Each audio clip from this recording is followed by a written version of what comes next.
et la notion de dimension d'un espace vectoriel. Ce sont deux notions qui sont intimement liées. Donc, c'est des notions, en fait, qui dépendent l'une de l'autre. Alors, on va commencer d'abord par définir ce qu'est une base d'un espace vectoriel. Donc, soit V1 jusqu'à Vn, on se donne des vecteurs ou bien des éléments d'un cas espace vectoriel E. Alors, on dit que l'ensemble qui est formé par V1 jusqu'à Vn, on dit que c'est une base de E si cette famille vérifie deux conditions. La première condition, c'est que c'est une famille libre. Ça veut dire que les vecteurs sont linéairement indépendants. Deuxièmement, il faut qu'elle soit une partie génératrice. Donc, une base, c'est une famille qui est à la fois libre et génératrice. Donc, dans ce cas-là, on l'a. Bon, alors, il y a des gens qui attendent. Juste une minute. Voilà. Donc, j'ai traduit ce que c'est qu'une famille libre et ce que c'est qu'une famille génératrice. On sait ce que c'est. Hein. Donc, V1 jusqu'à Vn, c'est une base. Si et seulement si les vecteurs V1 jusqu'à Vn sont linéairement indépendants, c'est ce qu'on appelle une famille libre. Et puis la deuxième condition, il faut que les vecteurs, il faut qu'ils engendrent E. Donc, dire que la famille, c'est une famille génératrice, ça revient à dire que les vecteurs engendrent E. Donc, la première condition, c'est l'indépendance linéaire. Et le fait qu'ils engendrent E, les vecteurs engendrent E, ben ça se traduit en disant que E, il est égal au sous-espace engendré par V1 jusqu'à Vn. Et c'est comme ça qu'on le symbolise, c'est comme ça qu'on l'écrit. Alors, dans ce cas, donc dans le cas où on a affaire à une base, alors tout élément de E, il s'écrit comme combinaison linéaire de V1, V2 jusqu'à Vn. Alors, ça provient d'où? Ça provient du fait que E, il est égal au sous-espace engendré par V1 jusqu'à Vn. Et on sait que les éléments du sous-espace engendré par V1 jusqu'à Vn, ce sont les combinaisons linéaires de V1 jusqu'à Vn. Ce qui fait que tout élément de E, il est ici. Alors, s'il est ici, donc il va s'écrire comme combinaison linéaire de V1 jusqu'à Vn. Donc, le fait que c'est une partie génératrice, ça signifie que tout x de E s'écrit comme ça. Alors, maintenant, le fait que les vecteurs sont linéairement indépendants, eh ben ça prouve que l'écriture est unique. Donc, la première utilité d'une base, c'est de dire que tout élément de E, donc tout élément de l'espace vectoriel, il s'écrit de manière unique comme combinaison linéaire de V1 jusqu'à Vn. Ça, c'est la première utilité d'une base. Avant d'aller plus loin, on va donner un exemple. Alors, si vous regardez ce qu'on a fait jusqu'à maintenant, alors, nous avons parlé, par exemple, dans R3, nous avons parlé plusieurs fois des vecteurs E1, E2 et E3. Je les ai donnés souvent comme exemple. Alors, on a déjà vu, par exemple, que ces vecteurs-là sont linéairement indépendants. Lorsqu'on avait défini l'indépendance linéaire, et quand j'ai donné des exemples, je vous avais dit que les exemples, les vecteurs 1, 0, 0, 0, 1, 0, 0, 0, 1 sont linéairement indépendants, ce qui est facile à vérifier. Alors, je les ai donnés aussi comme exemple lorsqu'on avait parlé des parties génératives. Et on avait vu, vous pouvez revenir au cours précédent, on avait vu que E1, E2, E3 engendrent R3. Donc, la famille qui est formée par E1, E2, E3, c'est une base. Parce qu'elle est à la fois libre et génératrice.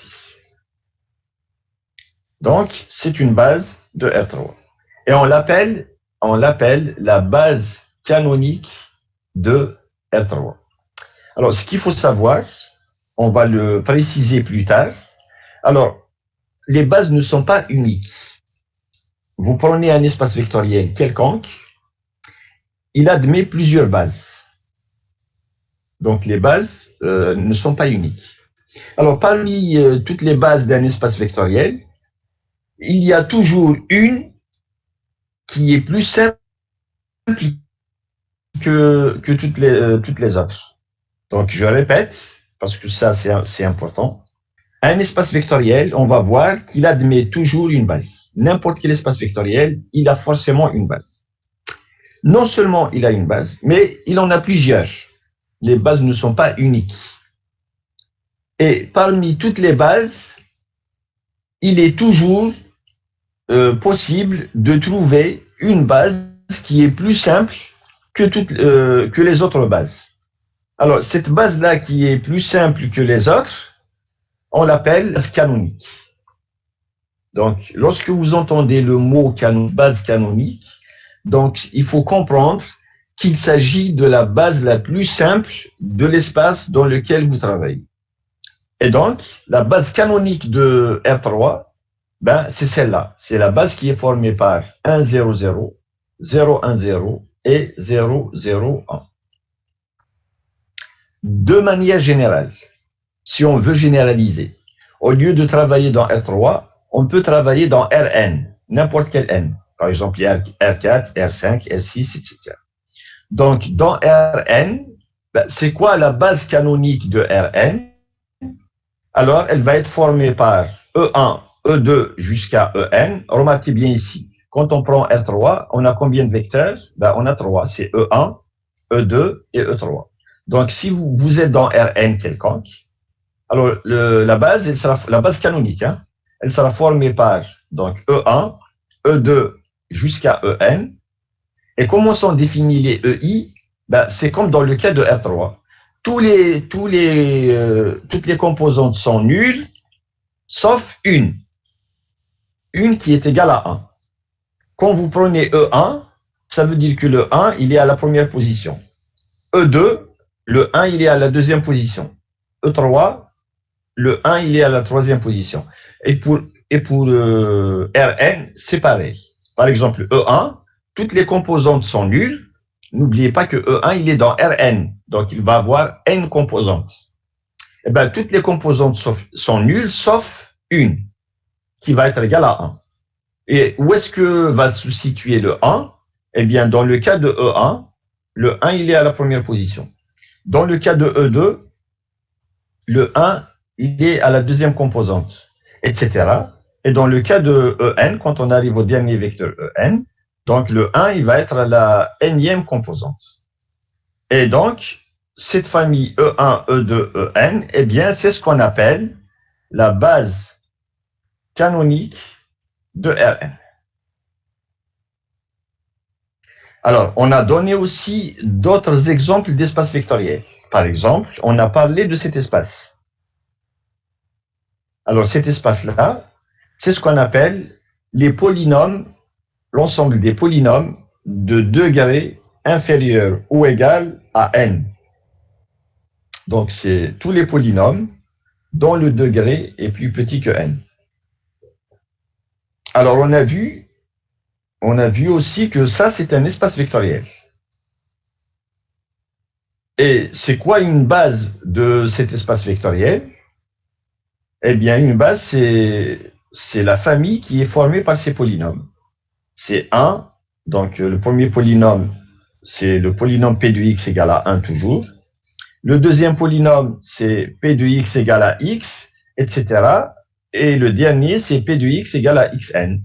Donc, cette famille 1, x et xn, c'est une base de Rn. Alors, pourquoi c'est une base? Parce qu'elle remplit les conditions. Elle vérifie les deux conditions d'une base. On a déjà vu, tout ça, ça a été fait avant, donc c'est pas la peine de revenir dessus. On a déjà vu que cette famille est libre, donc vous allez revenir à la partie où on a parlé de partie libre, de vecteurs linéairement indépendants, etc. On a donné ça comme exemple. Cette famille-là, on a montré qu'elle était libre. On a montré aussi qu'elle était génératrice. Génératrice, ça veut dire que tout élément de Rn, il s'écrit comme combinaison linéaire de ces vecteurs. C'est facile, hein? Regardez. Comment s'écrit un polynôme de degré inférieur ou égal à n? Il va s'écrire A0. Il va s'écrire A0 plus A1x, etc. Tout le monde connaît l'écriture d'un polynôme de degré inférieur ou égal à n. A0 plus A1x, etc. jusqu'à ANXN.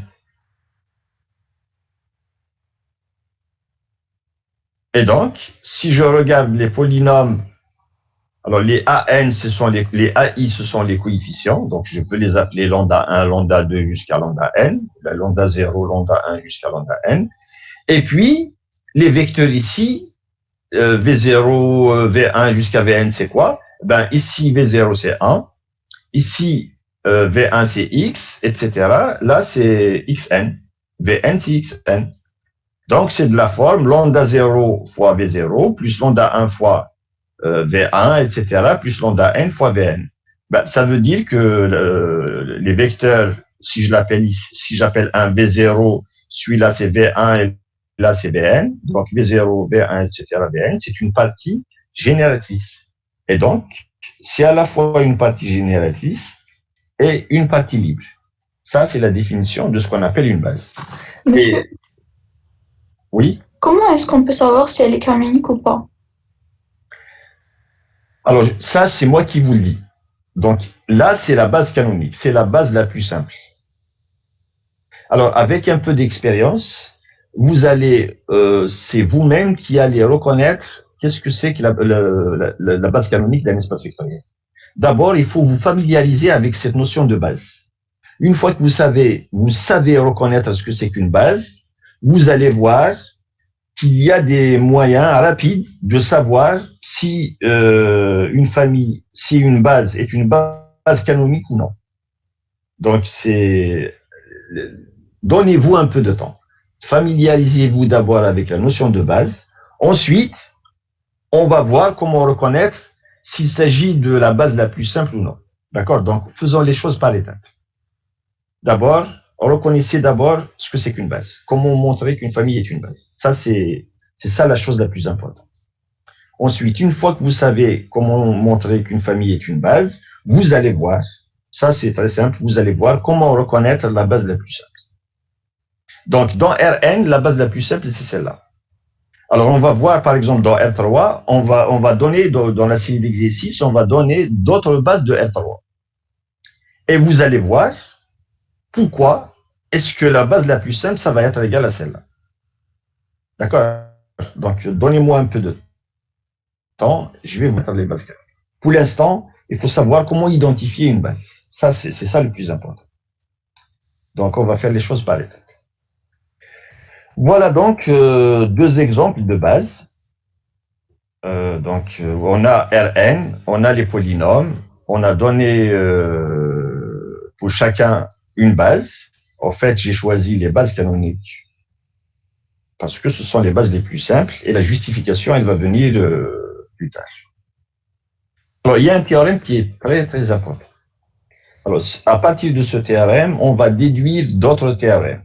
Et ce sont des résultats dont on se sert très souvent. Celui-là, on n'utilise pas très souvent. Mais les conséquences, elles sont très, très importantes. Alors, on va le lire ensemble. Donc, soit E, un espace vectoriel de dimension finie. Alors, c'est quoi un espace vectoriel de dimension finie? Regardez bien ici.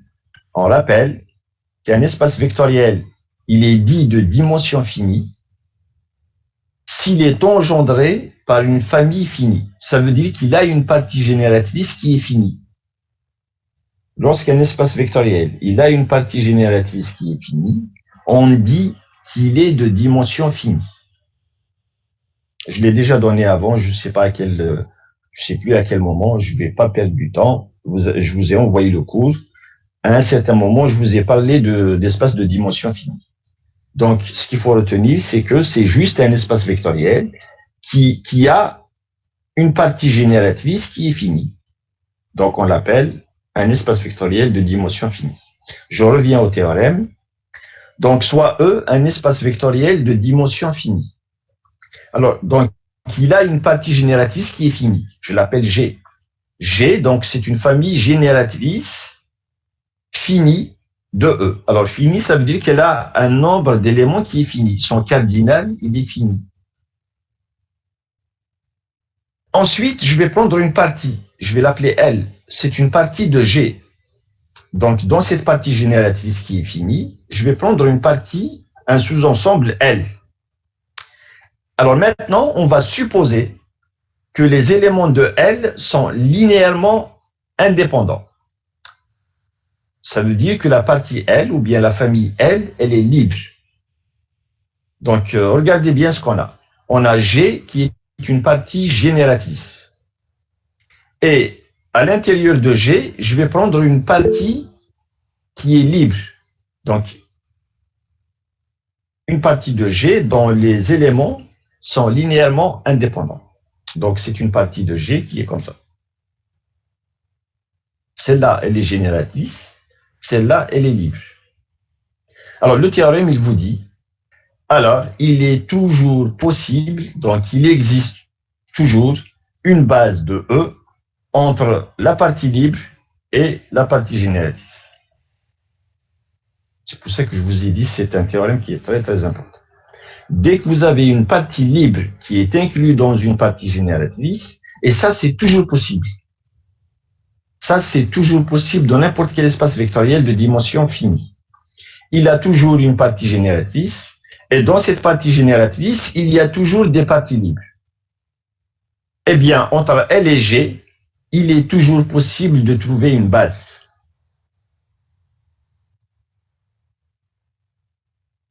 Et ce théorème, l'une des conséquences de ce théorème, c'est que n'importe quel espace vectoriel, il admet forcément au moins une base.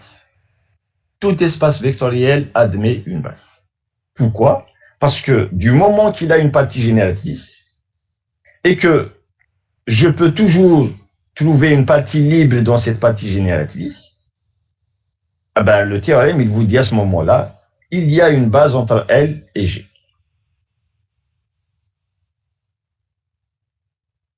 Alors, cette base maintenant, comment montrer son existence? Parce que le théorème, il vous dit, il existe une base.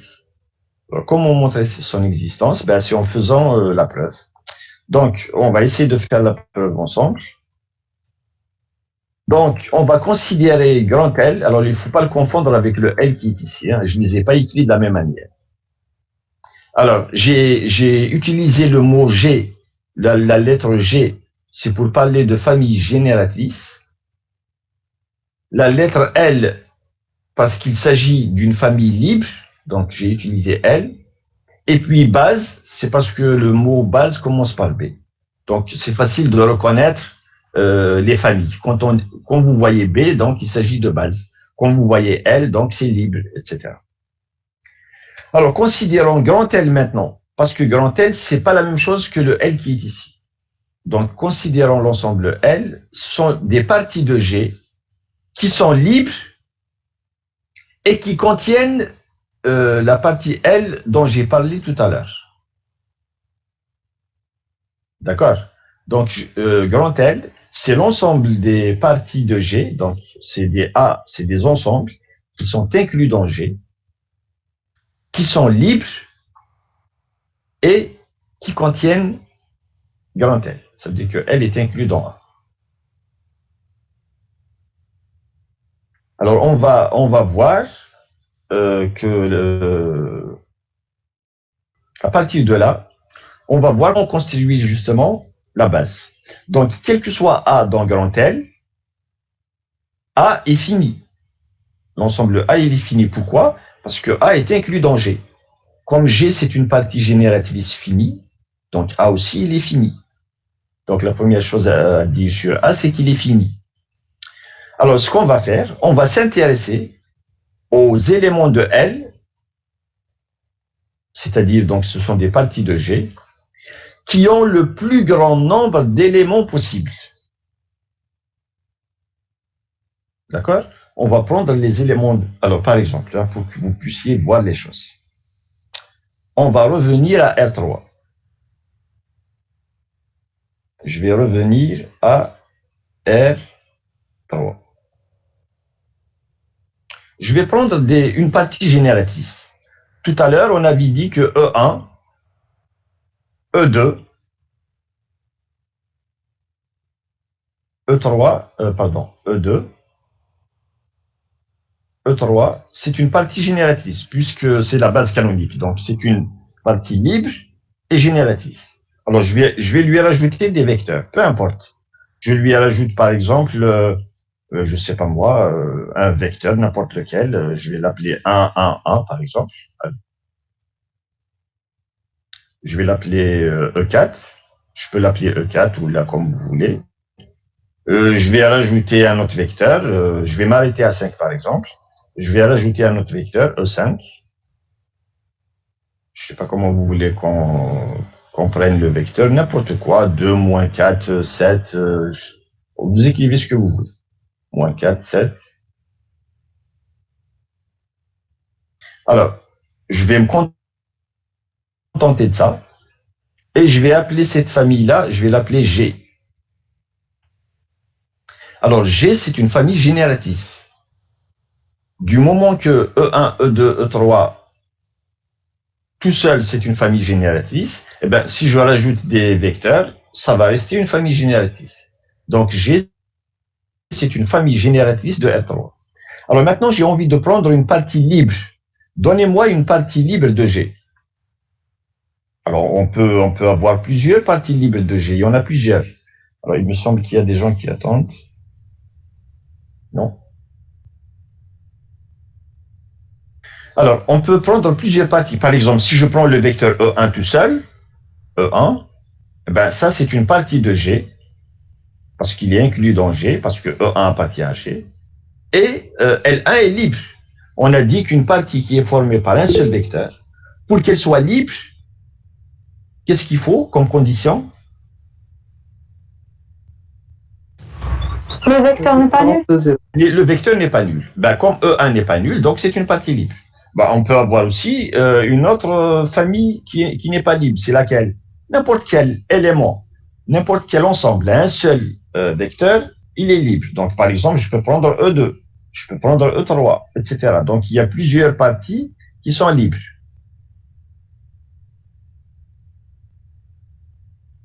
Etc. Par exemple, allez, donc je vais choisir une famille quelconque, n'importe quelle famille. L2, par exemple, L2. Plutôt non, pas L2. Je vais prendre une famille L et on va s'entendre. N'importe quelle famille. Par exemple, allez, qu'est-ce qu'on peut prendre? On peut prendre, je sais pas moi, E1. Si vous voulez qu'on prenne E1, allez, on va prendre E1, tout seul. On sait que E1, c'est une partie libre et elle est incluse dans G. Alors, donc, c'est quoi grand L? Grand L, alors, ça, on vous dit, c'est l'ensemble des A. Donc, c'est des sous-ensembles de G. Donc, c'est l'ensemble des A qui sont inclus dans G. Tels que, alors, on va prendre uniquement des parties libres. A, c'est libre. Voilà grand L. Et une autre condition est L inclus dans A. Voilà donc ce qu'on appelle grand L. Dans ce cas-là, si je choisis L, c'est l'ensemble E1, donc grand L, c'est les A, donc c'est les familles qui sont incluses dans G, qui sont libres et qui contiennent l'ensemble E1. Alors, on va essayer de prendre quelques éléments de grand L. Alors, donnez-moi un élément dans grand L.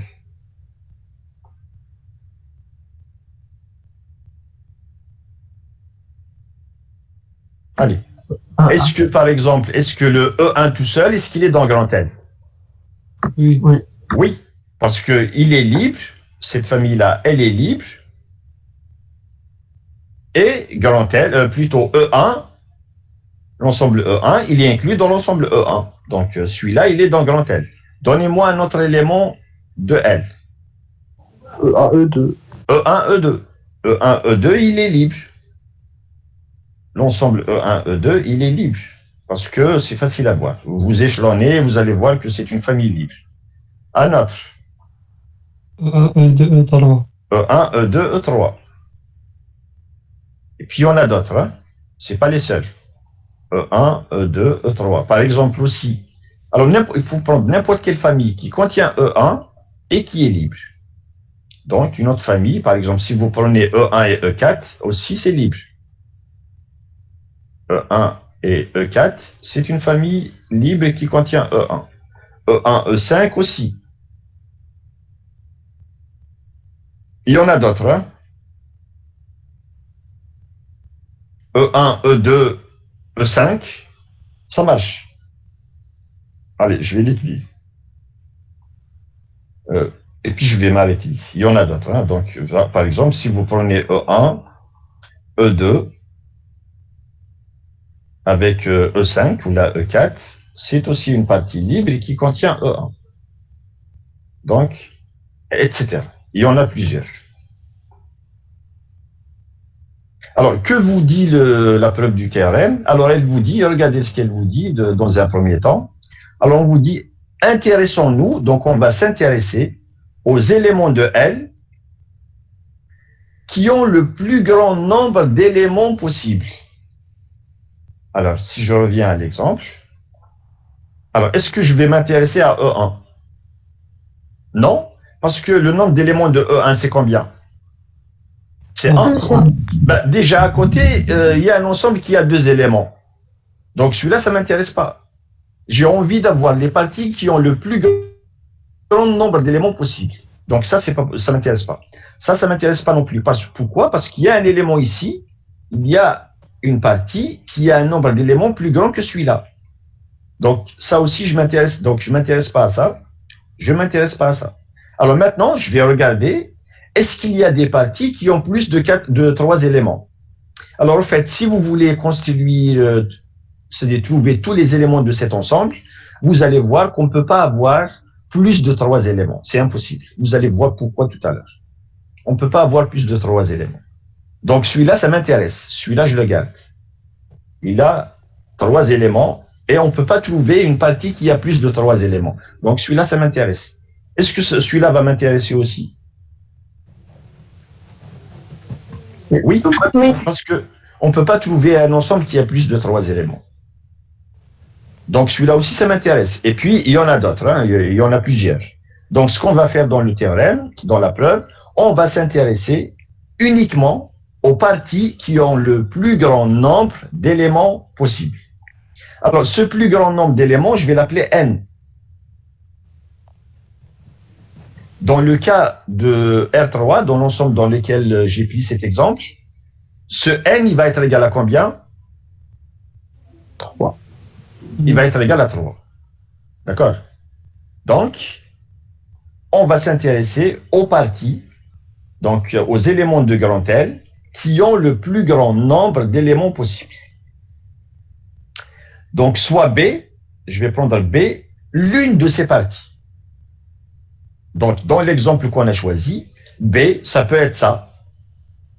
Ça peut être ça. Ça peut être les autres qu'on n'a pas encore déterminés. Donc, je vais prendre n'importe laquelle.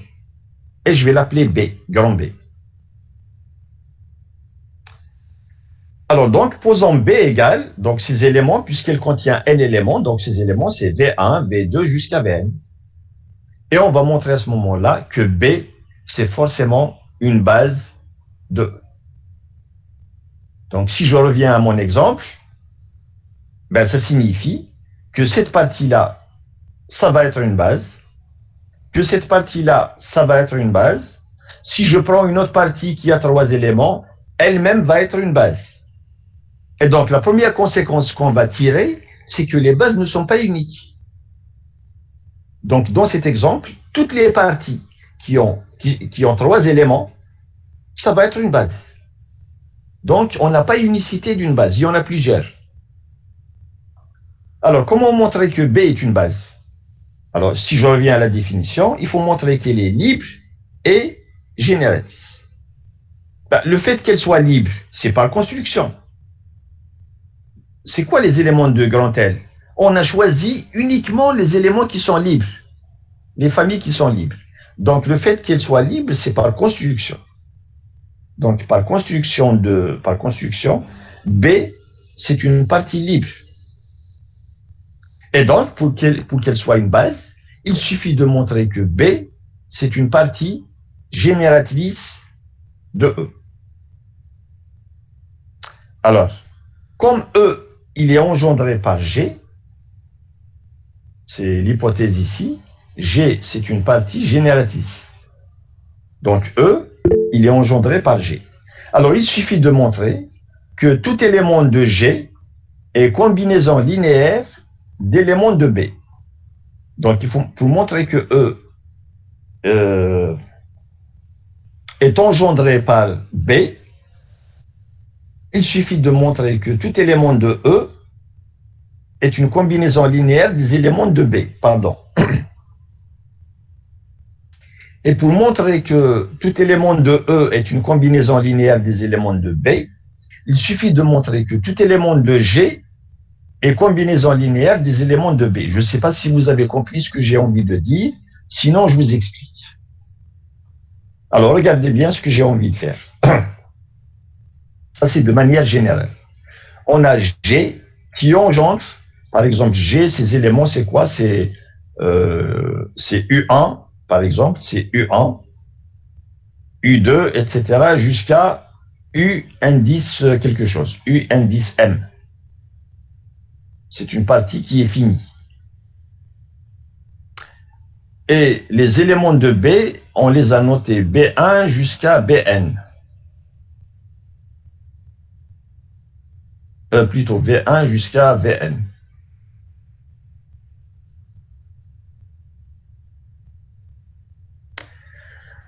Ce que je sais, c'est que E, c'est engendré par G. Donc E, c'est le sous-espace engendré par G. Ça, c'est l'hypothèse du théorème.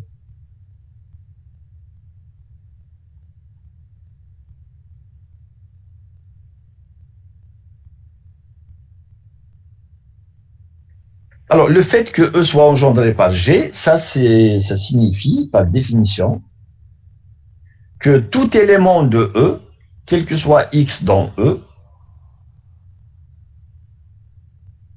X est combinaison linéaire des éléments de G. Donc, X s'écrit lambda 1, U1, ainsi de suite, plus, etc., lambda n, UN.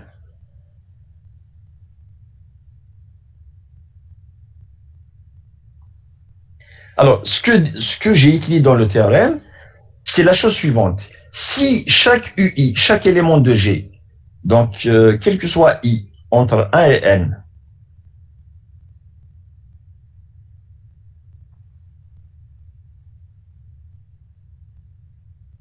donc tous les éléments qui sont là, si pour chaque UI, UI c'est une combinaison linéaire des V1 jusqu'à Vn. Par exemple, UI va s'écrire, comment je vais appeler ça? Là, il faut deux indices, sinon ça ne va pas marcher. Donc, il faut deux indices. Alors, un indice pour I et un indice pour U. Donc, je vais l'appeler par exemple alpha.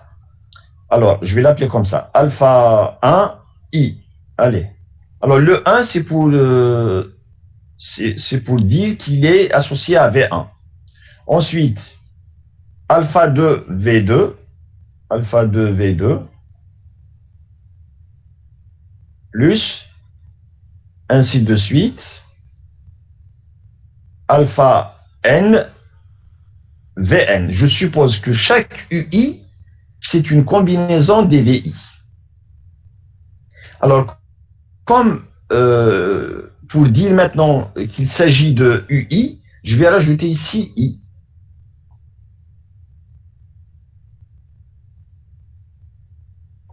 Donc, le premier indice, le alpha, pour dire qu'il est associé à V1, et le I, c'est pour dire qu'il est associé à UI. D'accord? Alors, comment on va s'équilibrer maintenant cet élément X de E? Comment il va s'équilibrer?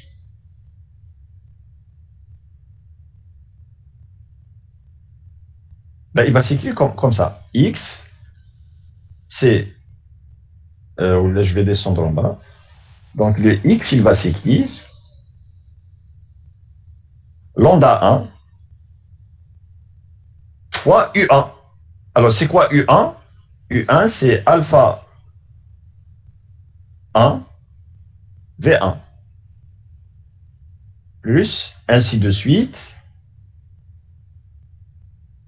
alpha N Vn. Mais comme le U1, ça veut dire c'est pour I égale à 1, donc le I, il faut le remplacer par 1 pour avoir U1. Donc, ici, les indices, c'est A, 1. Donc, alpha 1, 1, et là, c'est alpha N, 1. Plus lambda 2, U2. Alors, lambda 2, U2, donc ça va être lambda 2 fois, ben, la même chose. Donc, c'est alpha 1 V1 plus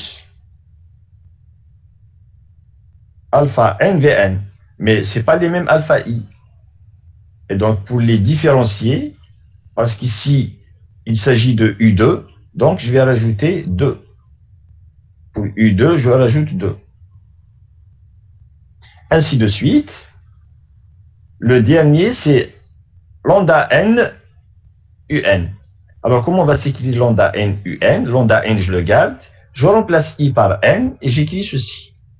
Donc, c'est lambda 2, lambda N, pardon. Ensuite, alpha 1 N fois V1 plus alpha N N fois Vn. Là, je me suis trompé tout à l'heure, hein, parce qu'au niveau des indices, regardez bien. Les éléments de G, c'est M. C'est jusqu'à M. Donc ici, c'est jusqu'à M. D'accord?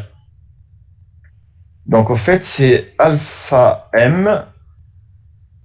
Ensuite, lambda 1 M V1 jusqu'à lambda NM Vn.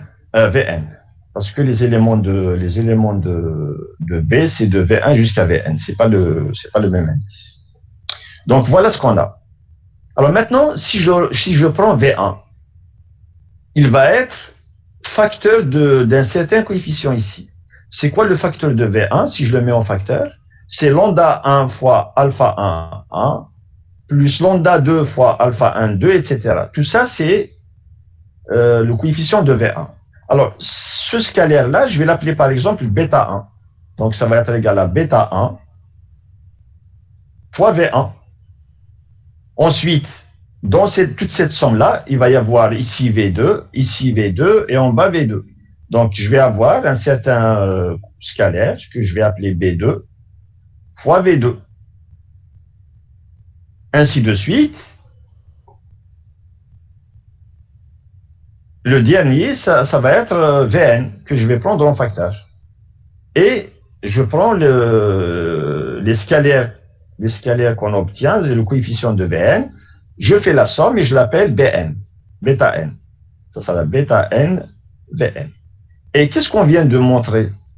Eh bien, on vient de montrer que n'importe quel élément de E, c'est une combinaison de V1, V2 jusqu'à Vn. Ben, ça signifie que B, la partie B qui est égale à V1, V2 jusqu'à Vn, cette partie-là, ben c'est une partie génératrice. Ça veut dire que B, ça engendre E. Alors, qu'est-ce qui nous a permis d'arriver ici? Eh ben, ce qui nous a permis d'arriver ici, c'est le fait que on a supposé que tous les UI, donc on a supposé que tous les éléments de G, ils sont combinaisons linéaires des VI. V1, V2 jusqu'à Vn. Donc on a supposé que tout élément de G s'écrit comme combinaison des éléments de B. Donc si je montre que tout élément de G, c'est une combinaison de tout élément de B, à la fin, d'après ce que je viens de faire, on aura montré que B, elle engendre E. C'est ce que j'ai écrit dans la preuve. Donc, on va regarder ensemble, on va relire ensemble ce qu'on avait dit tout à l'heure. Donc, par construction, B, c'est une partie libre. Alors, il suffit, pour avoir une base, il suffit de montrer que B, c'est une partie génératrice. Donc, à la fin, je veux arriver à ceci. Je veux arriver à E égale le sous-ensemble engendré par B. Le sous-espace engendré par B. Et pour arriver à ça, il suffit de montrer que tout élément de G est combinaison linéaire d'éléments de E. Ce que je viens d'expliquer au brouillon. Donc, il faut montrer juste que tout élément de G est combinaison linéaire des éléments de B. Alors, je vais prendre un élément de G. Alors ici, je l'ai appelé X. Tout à l'heure, je l'ai appelé U1, U2, etc. Là, je vais l'appeler X. Je l'ai appelé X dans la preuve.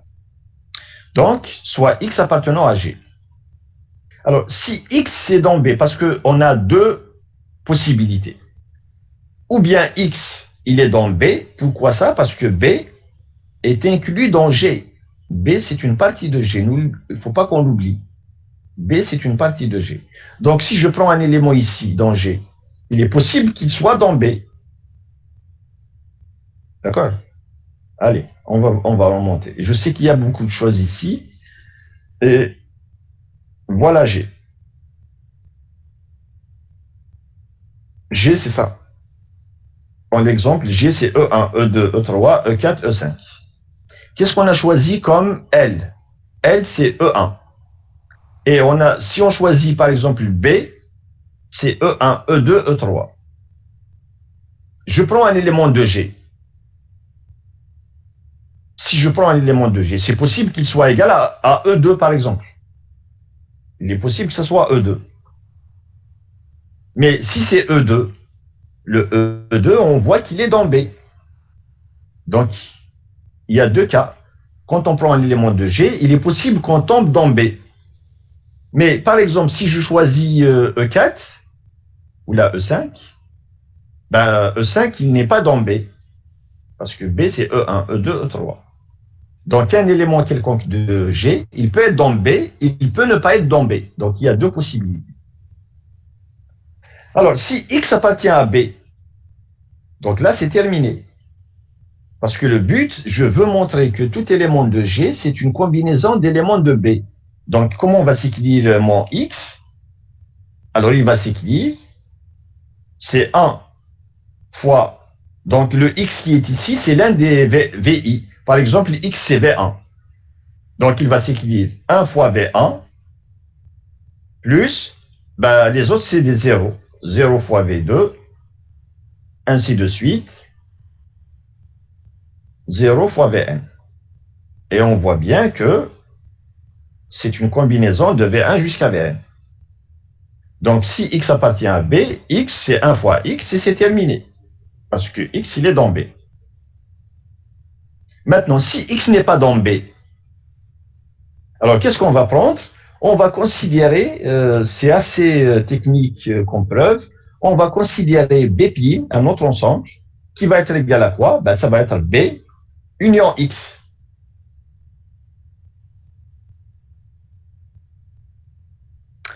Et dans ce cas-là, on a la chose suivante. On a B' qui est inclus dans G. Parce que B, il est inclus dans G, et X, il appartient à G.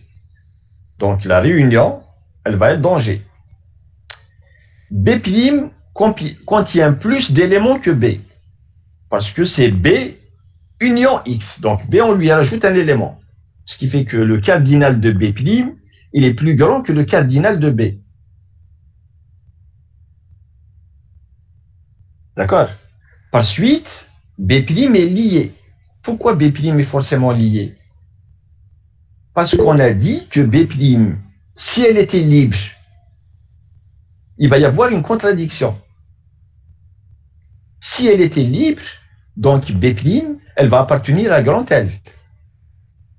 Parce qu'elle remplit les conditions. Donc B', elle est libre et elle est inclue dans B'. Parce qu'elle est inclue dans B. Donc, si elle est inclue dans B, il est aussi inclus dans B'. Donc, elle, B' va appartenir à elle. Mais comment on a choisi B? Regardez bien. Le B, il est choisi comment? Regardez bien ici. Intéressons-nous aux éléments de L qui ont le plus grand nombre d'éléments possibles. Alors, est-ce qu'on peut avoir dans L une partie qui a plus d'éléments que B? C'est pas possible. Parce que B, c'est une partie qui a le plus grand nombre d'éléments possibles. Et on vient de voir que B', elle a plus d'éléments que B. Donc B', elle ne peut pas être dans grand L. Sinon, on va avoir une contradiction. Donc si elle n'est pas dans grand L, elle ne peut pas être libre. Parce que cette condition, elle est remplie. Alors si elle n'est pas dans grand L, ça veut dire que c'est la première condition qui n'est pas remplie. Et donc elle est forcément liée. Et si elle est liée, qu'est-ce que cela signifie? Ben, ça signifie, le fait qu'elle soit liée, ça signifie qu'il y a un élément qui s'écrit en fonction des autres. Et donc, il va exister une relation de liaison. C'est ce qu'on avait vu dans les exemples. Alors, la relation, c'est que il va exister des scalaires qui ne sont pas tous nuls. Tels que, on a lambda 1v1 plus lambda 2v2 plus lambda nvn plus lambda m plus 1, si vous voulez, fois x, égale à 0. Le coefficient de x, je l'ai appelé a. Au lieu de lambda m plus 1, je l'ai appelé a. Plus a fois x égale à 0. Donc, on a une relation de liaison. Avec V1, V2, Vn, ici c'est grand V, qui sont dans B, et les scalaires avec A, qui ne sont pas tous nuls. Parce que sinon, on va avoir une famille qui est libre. Donc, si elle n'est pas libre, ça veut dire que les scalaires ne sont pas tous nuls. Alors, en particulier, A n'est pas nul. A ne peut pas être nul. Parce que si A était nul, cette relation étoile, elle va entraîner que c'est cette partie-là qui est nulle. Hein? Cette combinaison est nulle. Et comme V1, V2 jusqu'à Vn sont linéairement indépendants, donc là, ça va entraîner que lambda 1 égale lambda 2 égale lambda n égale 0. Et donc, étoile, qu'est-ce qu'elle va me donner? Elle va me donner les lambda i qui sont tous nuls et le a qui est nul. Et ça, c'est pas possible. On ne peut pas avoir tous les scalaires nuls parce que on a dit que les scalaires ici ne sont pas tous nuls.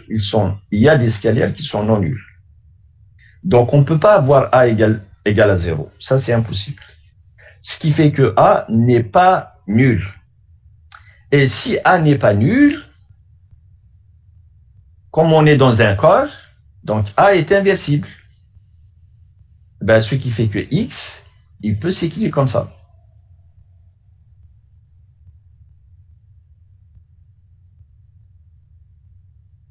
Et cette écriture-là, si je remplace a moins 1 lambda 1 par alpha 1, a moins 1 lambda 2 par alpha 2, etc., et ben ça me donne quoi? Ça me donne x qui est combinaison linéaire de V1, de V2 jusqu'à Vn. Donc on vient de montrer que tout élément de B est une combinaison linéaire, que tout élément de G, parce que x au départ, il est dans G. Regardez bien, soit x dans G. On vient de voir que tout élément de G est combinaison linéaire des éléments de B. Alors, ce que je vous avais fait tout à l'heure au brouillon, ça montre que E, c'est une partie, c'est un ensemble qui est engendré par B. Ou bien B, c'est une partie génératrice de E. Et là, ça termine la démonstration. Parce que B, c'est une partie génératrice, B est libre, donc B, c'est forcément une base. Et ce qu'il faut retenir, c'est la chose suivante. De toute partie génératrice d'un espace vectoriel, Parce qu'au départ, on avait démarré de G. Toute partie génératrice, elle possède, on peut extraire une partie libre. Et donc, entre les deux, il est toujours possible de construire une base. Donc, de toute partie génératrice d'un espace vectoriel, on peut extraire une base. Donc, à partir de G, il est possible de trouver à l'intérieur une base.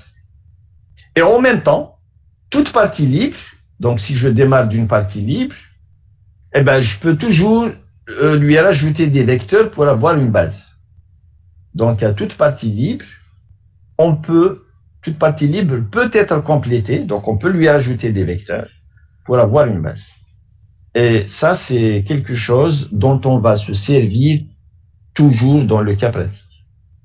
De toute partie génératrice, on peut extraire une base, et toute partie libre, on peut lui rajouter des vecteurs pour trouver une base.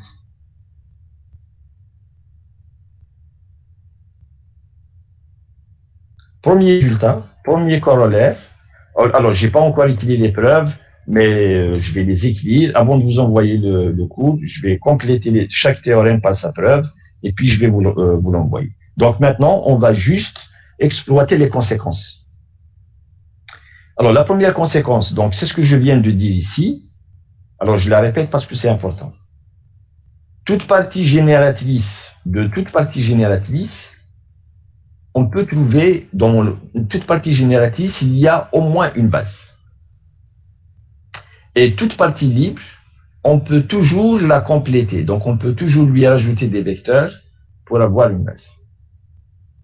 Et on a vu dans l'exemple que je vous ai donné que les bases ne sont pas uniques.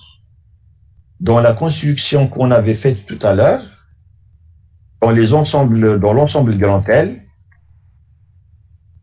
quand on est dans R3, eh ben, toutes les parties, si vous trouvez toutes les parties de L, eh ben, toutes celles qui ont 3 éléments, ça va être une base. Donc, celle-là, c'est une base.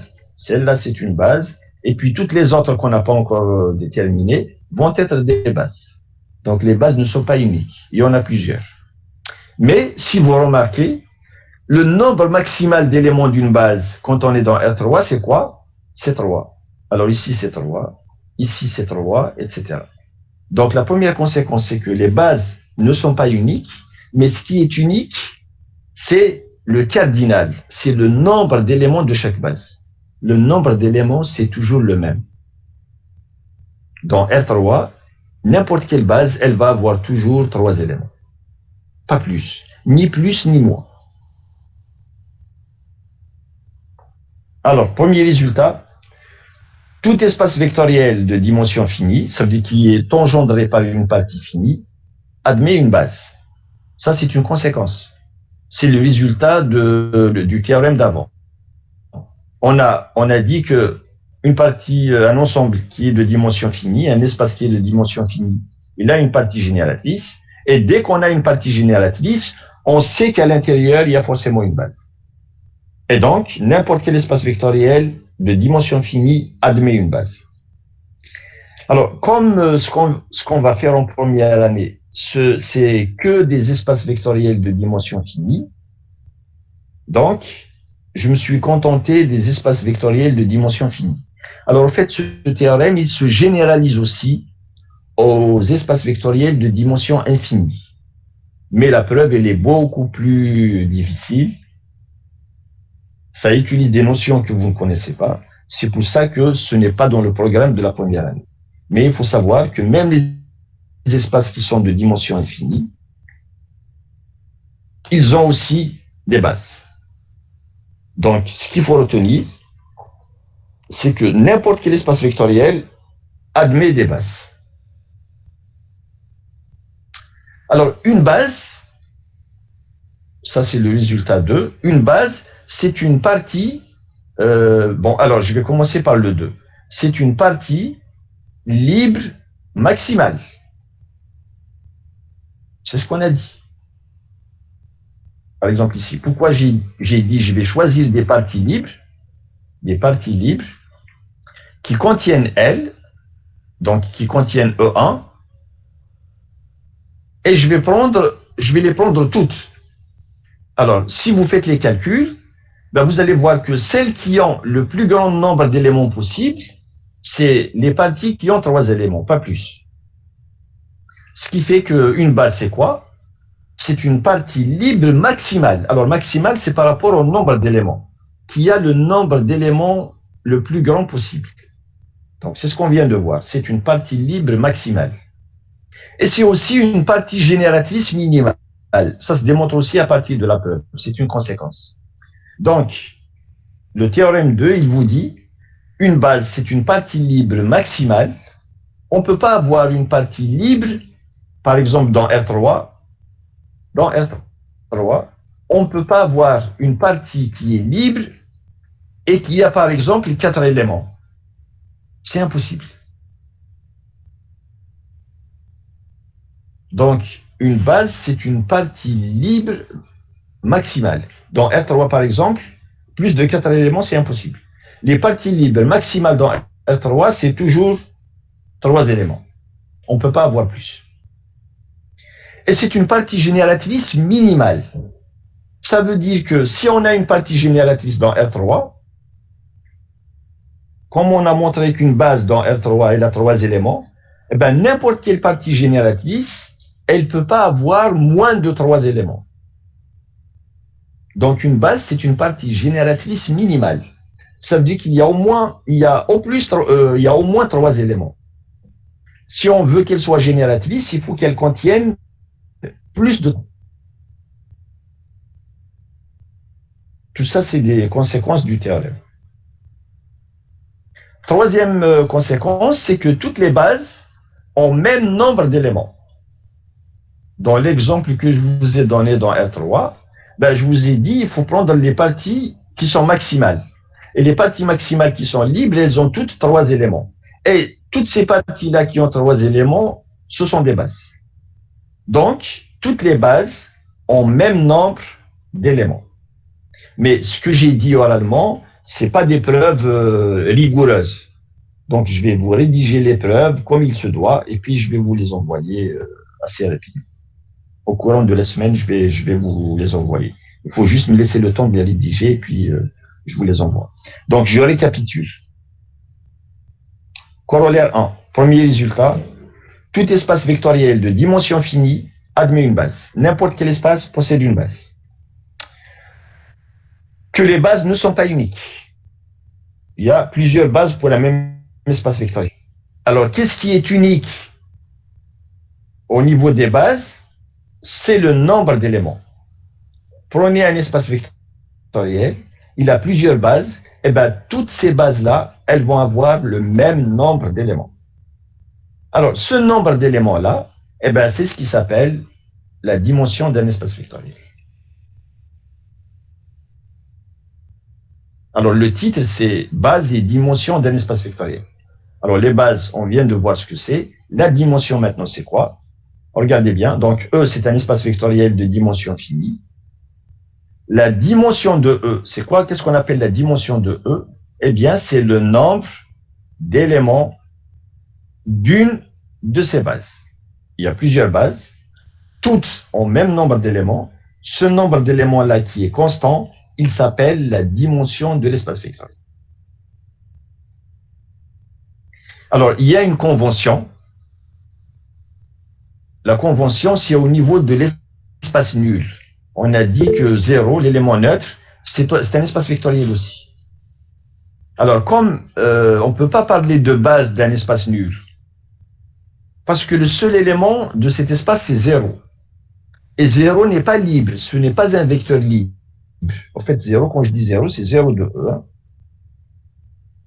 0 de E n'est pas libre. Parce que c'est nul.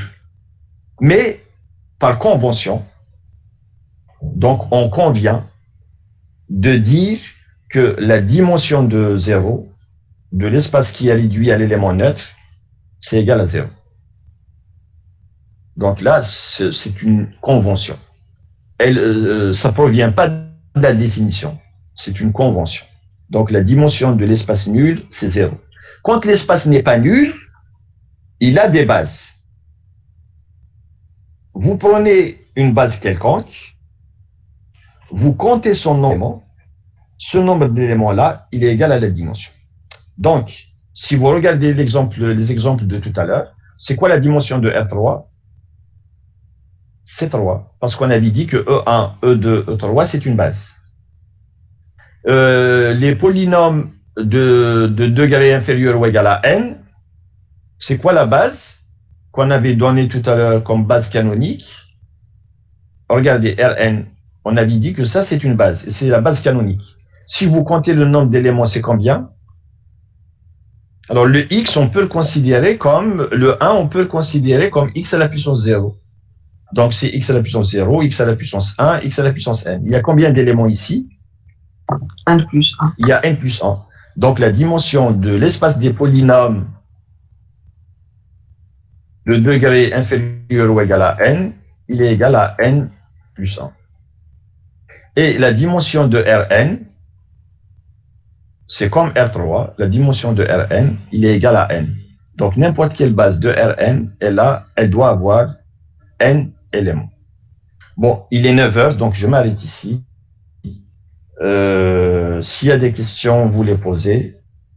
Sinon, oui. Est-ce que vous pouvez aller à la 4e page, s'il vous plaît, du cours? La 4e page, donc tout à fait au début. Oui. 4, oui. Alors, 4, donc c'est celle-là, sous-espace vectoriel, c'est ça? Oui, monsieur, la deuxième remarque. La deuxième remarque, oui. Oui, par contraposé, c'est OE, monsieur, ou la OR. Oui. Non, c'est 0 de E, c'est une erreur de frappe, c'est 0 de E, bien sûr.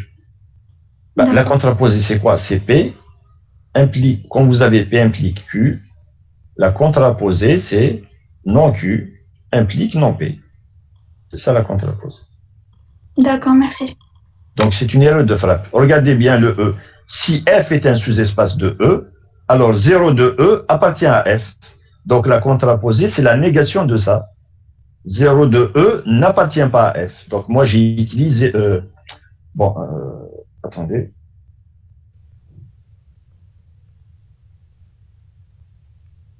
Donc moi j'ai écrit quoi? J'ai écrit 0 de F. Et puis même ici, il y a une erreur. Hein. 0 de F n'appartient pas... 0 de E n'appartient pas à F. Donc je vais rectifier. Je vais la rectifier tout de suite.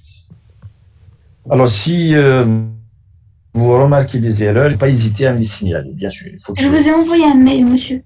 Ben, j'ai pas reçu. Je vous ai envoyé un mail parce que j'ai trouvé cette contradiction bien le premier cours Word. Non, je l'ai modifié. Quand je vous envoie le dernier cours, il faut oublier le premier. Parce que je l'écris au fur et à mesure. Donc il faut tenir toujours compte du dernier que je vous envoie. Oui, monsieur, le premier ou est juste. Eh, Malish, quand je rectifie, il m'arrive de faire des erreurs. Donc, quand il y a des erreurs, vous me les signalez. Et au passage, donc, peut-être que vous vous êtes trompé au niveau de l'adresse ou là, Mazam el-Haq. Parce que je suis ce matin, je n'ai reçu aucun mail. Voilà. Donc, s'il y a d'autres questions, vous les posez. Sinon, monsieur, Oui. Une famille génératrice, elle ne doit pas forcément être composée de vecteurs linéairement indépendants. Pas du tout. Une famille génératrice. Alors regardez, quand vous avez une famille génératrice, elle n'est pas forcément faite de vecteurs linéairement indépendants. Mais comme elle est génératrice, donc il va y avoir des vecteurs qui sont nuls, qui sont non nuls. D'accord? Oui. Et donc on peut toujours trouver à l'intérieur des parties qui sont libres. Vous prenez par exemple un ensemble qui est formé par un vecteur non nul. Donc une partie génératrice, elle n'est pas, qu'est-ce que vous avez dit, elle n'est pas forcément composée de vecteurs linéairement indépendants. Oui, elle n'est pas forcément composée de vecteurs linéairement indépendants. Mais à l'intérieur, on peut toujours trouver des vecteurs linéairement indépendants. D'accord. D'accord. Merci. On peut toujours trouver des vecteurs libres à l'intérieur d'une partie génératrice. Voilà une partie génératrice. Il y a toujours une partie libre, au moins une partie libre à l'intérieur. Et à partir de cette partie libre et de cette partie génératrice, il est toujours possible de former une base ou là de constituer une base qui est comprise entre les deux. D'accord. Merci. Voilà. Il n'y a pas de cours.